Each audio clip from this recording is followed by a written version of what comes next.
four lands is in grave danger. Only the last son of Shannara can save it.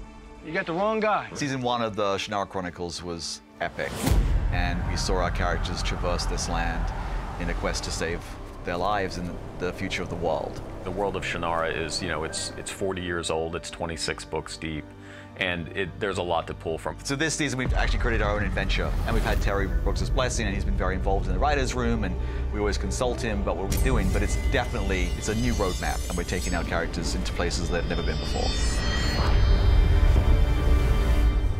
The season 2 really is about the repercussions of the war that they fought and where the world is when we come back a year later. And in a stunning twist, the world is not in a good place. Magic is back, people are afraid, the elves were devastated by the war. We need to get these people back to their homes and farms.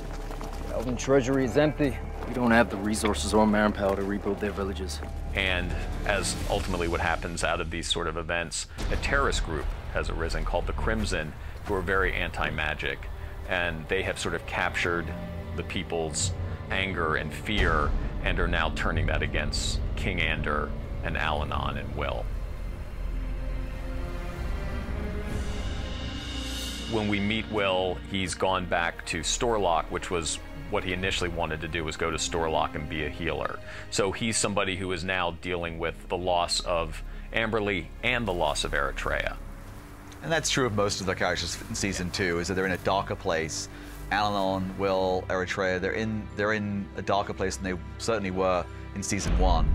And it's dealing with the consequences of what happened. The loss of Amberley, and for Al-Anon in particular, the situation with Bandit, he feels responsible for what happened.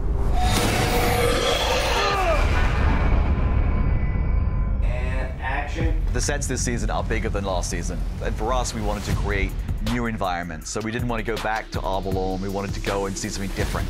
So we built the whole Palace of Lee. Very gold, very blingy, and very different from the elves. We wanted to really contrast the look of Arbalorn, which is very cold and silver, and this is very gold, purple. We wanted to open up the world and see more of what this fantasy land is. One of the great things about, Terry's mythology is that there are many places to visit. You will also see Storlock, and Storlock is sort of a gnome village, and they are the best healers in the Four Lands. We're going to see Greymark. Greymark is a gnome fortress, and that is where Riga and the Crimson have taken over and have set up base. We're also going to see something called Skull Mountain, which was where the Warlock Lord, where he lived and where he sort of ruled.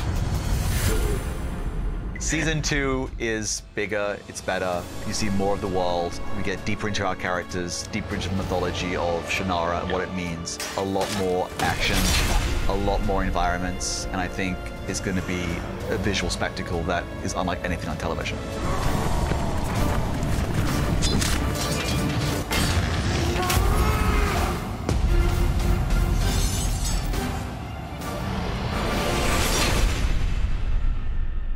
Amberley told you to find me. Did she say anything else?